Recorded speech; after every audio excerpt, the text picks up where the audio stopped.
It's yummy update time. Check it out, friends. We have PumpFun here. Actually, PumpFun's token, they've done a buyback, friends. And PumpFun, remember, it went below its ICO price. So, man, it still feels dangerous, friends. You don't know why. They have a big treasury. You need them to buy back. They are going to keep buying back. They're experimenting with a lot of different product market fits and stuff.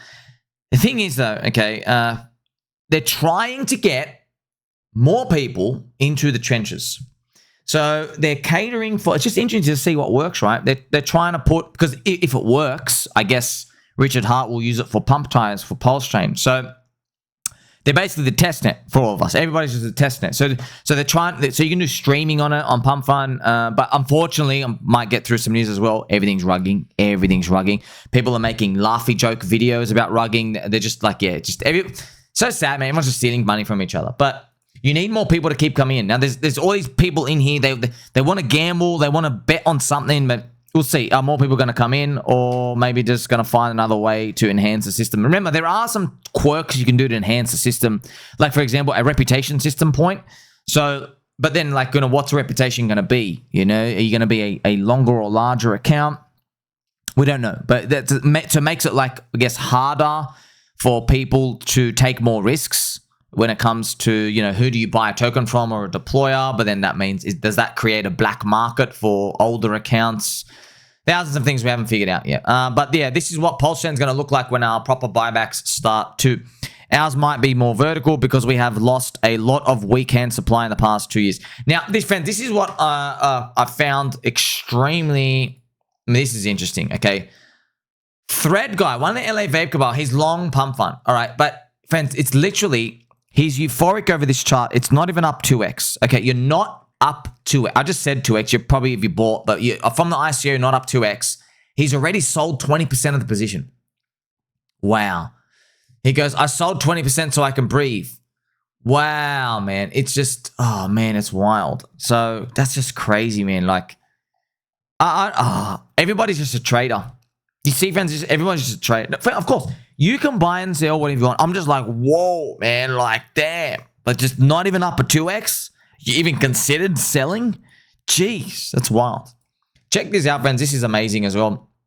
Did you know Richard Hart took this real photo? I never knew this is a real photo. And it says Dong Energy. I thought this was AI generated. Thank you to Mr. Das Booty who sent it to me. I thought this was AI generated.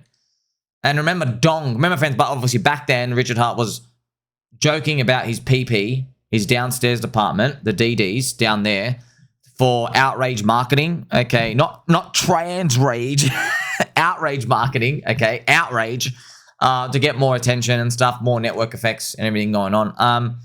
But it's a real photo. Vietnamese Dong as well, friends. Remember the Vietnamese Dong? The Vietnamese kid became the meme of a kid who was extracting allegedly from PulseChain and dumping PI. Then like, obviously people still believe this, but yeah, those are the people who also, you know what, they're blue pill cucks. They believe anything.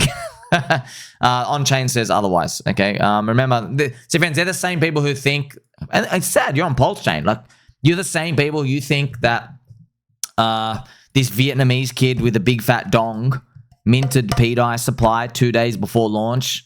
You know, so he infiltrated Richard Hart. He pretended to be a sexy Vietnamese lady of sorts, sending him feet pics. And then Richard Hart installed the pictures. He got a Trojan. And the Vietnamese kid, instead of stealing the money, instead of stealing millions of dollars, what he did is he goes, I know what I'm going to do.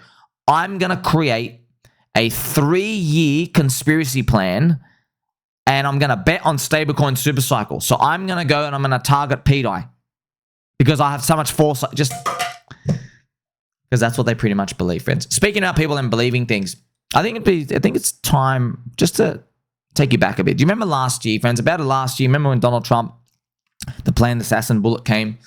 They said it was a lone wolf. The lone wolf was talking to somebody on the phone. Who was the lone gunman communicating with? So remember when Donald Trump's assassin friend, he was caught communicating with someone, and then the government just lied and just pretended he was a lone wolf? Whatever happened? That's why I said only a retard EO will trust the government. So, you know, man, people in the blue pill life. I know blue pill life is very, very comfy. You and I are still destined for friendship. We are destined for friendship. Charmander's got some nice fluffy slippers, but you know, when you're in a cute blue pill life world, it's hard to have these little moments of like waking up and decide to keep, you know, basically pulling your head out of the pond and actually truly waking up, because you start to see a lot of things that you can't unsee. But hey, we're in crypto now. You can't go back to the traditional finance system and just hold cash for the next 10 years. You've already been red pilled. You already know how inflation works. You know it's a scam. That was the biggest scam of all, by the way. That's literally the biggest. That's how they control everybody, using the money printer. They print the money, they dilute purchasing power from everybody who's working for it, and they go and they spend money on economists, on scientists. They go spend money on the financiers. They go spend money, obviously, on the media, and they just feed you that this is a good system. It's literally like you and I are prisoners in a system, and we pay a tax to somebody, but that tax ends up going to the TV to tell us that we're actually safer inside this prison than going outside and playing in the park. That's literally what we're like. That's literally what it is, you know? But the best part is you don't have to stay in the system, bro. We built another system. We built it. It's called crypto. It's the best part. In other news that came out, friends, CoinMarketCap. Now, this is very strange. Now, as you know, friends, friendly reminder, the term ping pong coin, it refers to PDI. Okay? I've got the racket. We started it in PulseChain. It came from my friend Kyle, remember? Snip, snip, snip. Kyle the circumciser. He said in chat room, and I made posts and videos. I keep calling PDI ping pong because it doesn't actually peg, because the word peg implies you're kind of a stable coin, which is, that's within the evil genius stablecoin act. Okay? PDI would exist outside of it legally because it's not a stable coin. It's a ping pong coin. Ping pong, ping pong, ping to 99 cents, pong to $1 pinging and ponging, okay? And then Binance started posting ping pong rackets alongside 15 other references of hearts and pulses and everything out here. This is really weird now. CoinMarketCap. Now, friends, just to let you know, Binance owns CoinMarketCap. Okay? Binance actually owns it. They bought them out. So CoinMarketCap have now started posting a ping pong racket, and they have a bull here. Bullish. Very interesting. Bullish on every swing. So maybe, you know, it could be a joke. Swinging, like they go swinging a racket. Is this a reference for PulseChain, PDI, or just another random coincidence? You tell me. Snip, snip, snip. Could be. That's why when Binance first posted it, you have me getting a tiny bit excited. Let's see what I have to say here. Breaking fucking news! There you go. I mean, like, there's so much excitement in the air, friends. Pumping out, waiting for the green candles. We also saw this tweet that came out, friends, from Trump. Is Trump volatility going to appear? Breaking. President Trump says all NATO nations are preparing to do major sanctions on Russia and impose 50 to 100% tariffs on China. So he goes through, he starts snapping here. He goes, rah, rah, rah. All these other things, start saying it. But yeah, man. Here goes Meme Slayer. Donaldo should really focus on the problems of the USA. It's been non-stop ice cream for his 5 years. Russia literally has safe cities where people are enjoying life. What is he talking about? Lunatics doing lunatic stuff.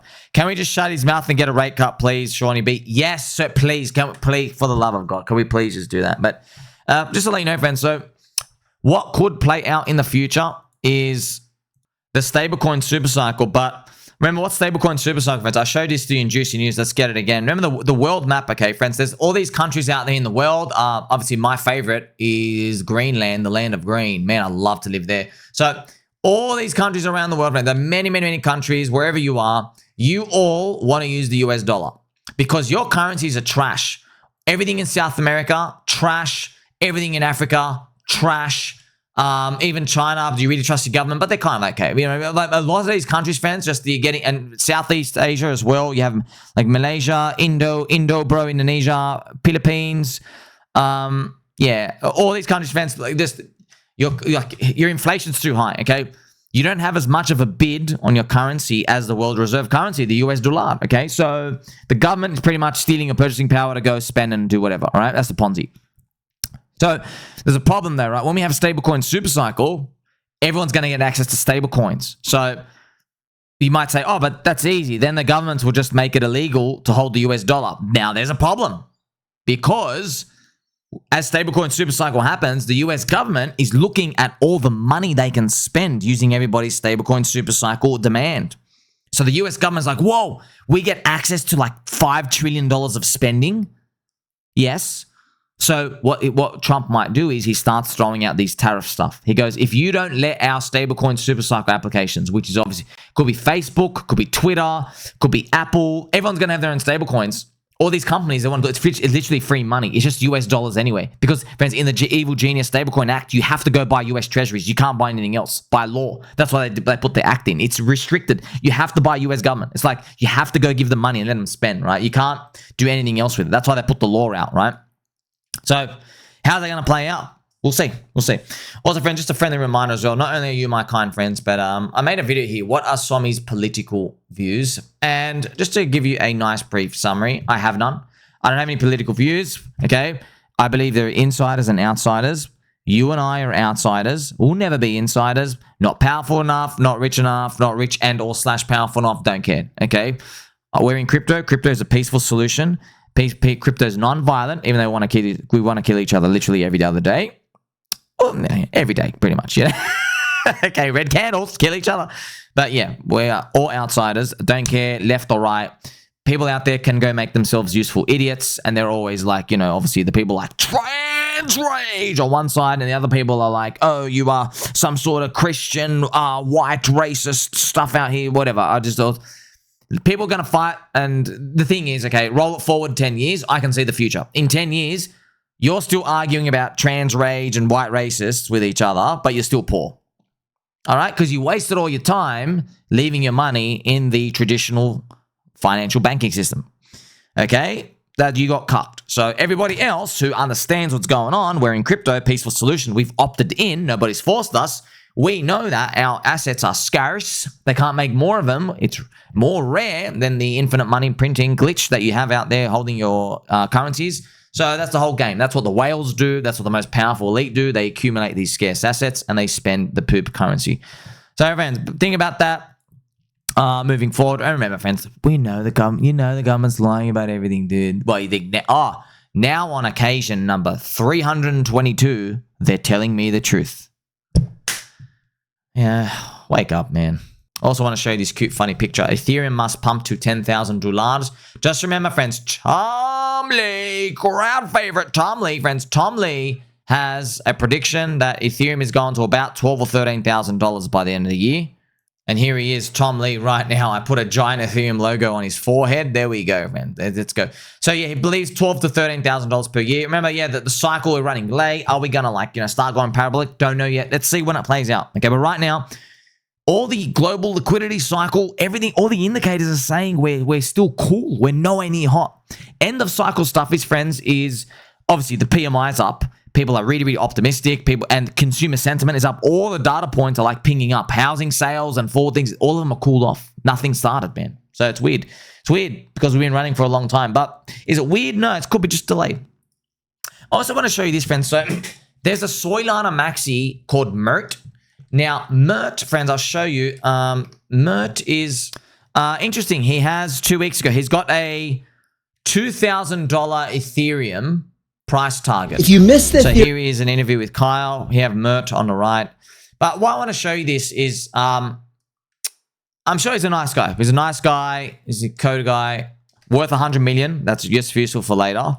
Literally worth 100 million. But it's a nice guy because he's made this post here, friends.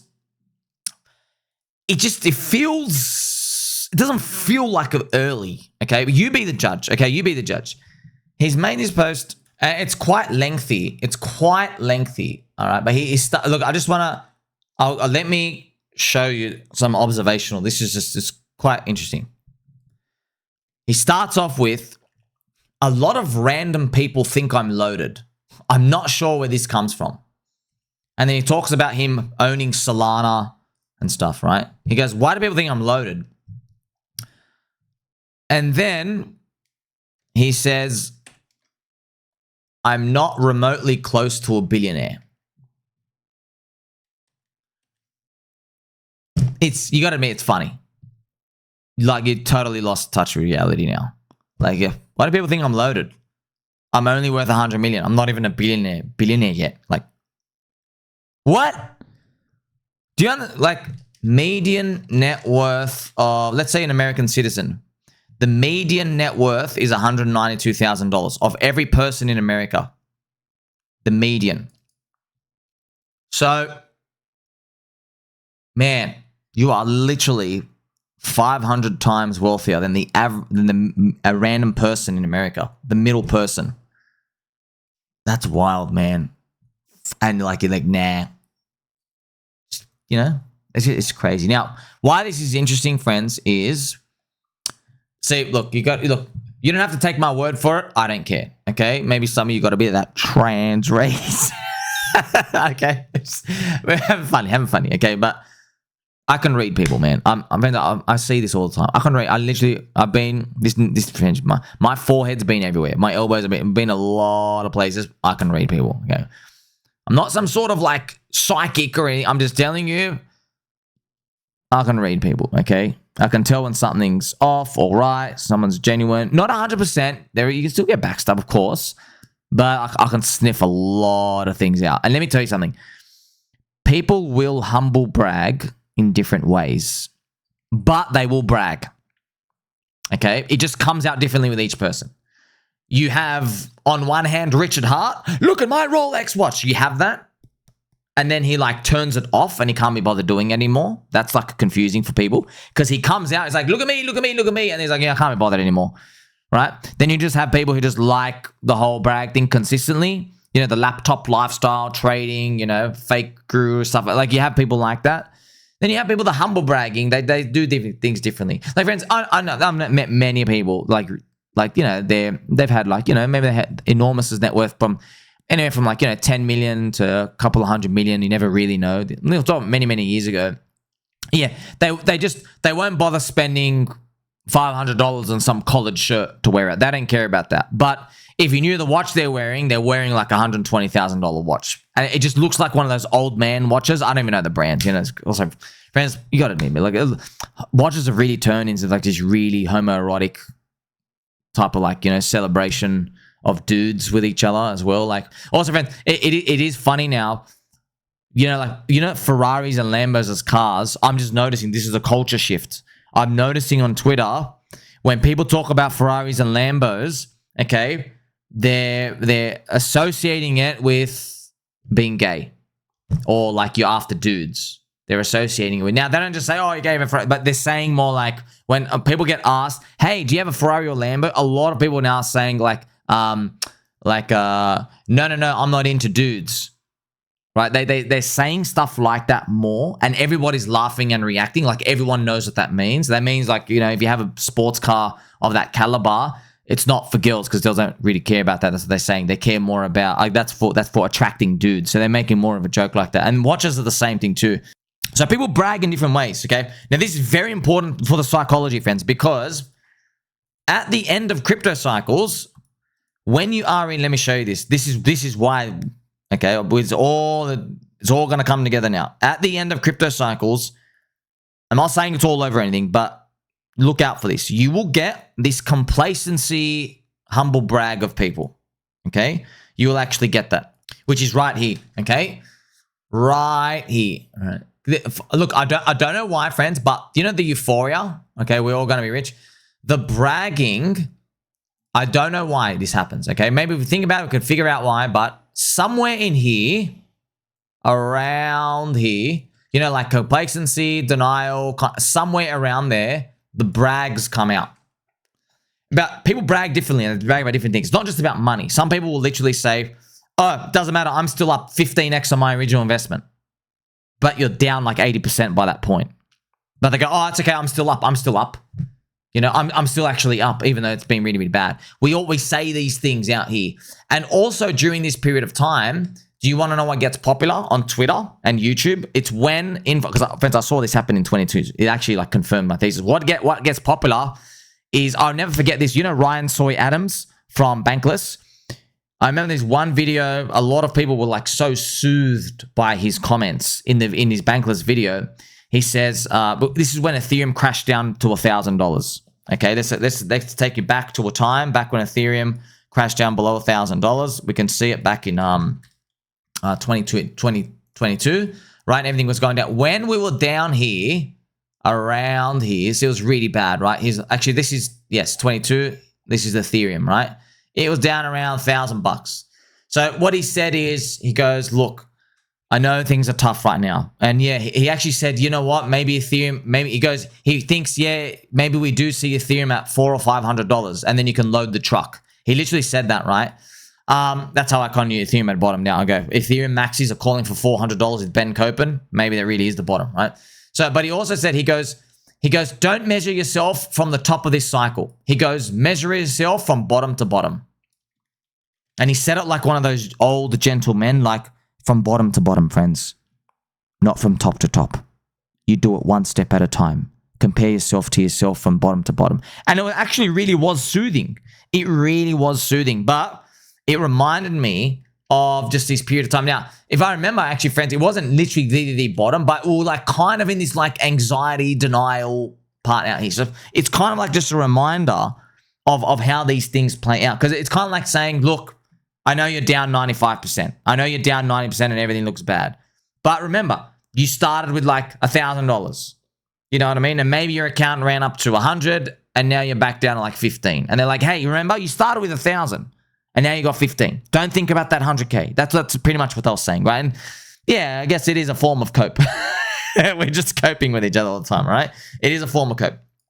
But when I see someone like this, okay, I'm thinking Solana is in a stage where people are bragging about wealth made. It's an interesting indicator point. I'm not saying it's like, yeah, but just look out for this, okay? And just keep this in your mind.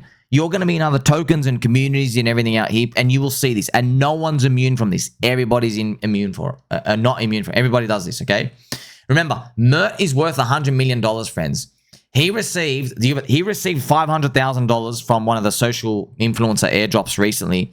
He earns, friends, every month he's earning about $1 million in SOL in rewards staking in some sort of epoch. So I think he just has 100 million in SOL and something else, but you know, so he got equity in Coinbase and all these other things. But it's interesting. The whole post is about, look, I'm actually not doing that well. But you got $100 million, Habib. Like you got Habib. We got bizarre objects in the universe.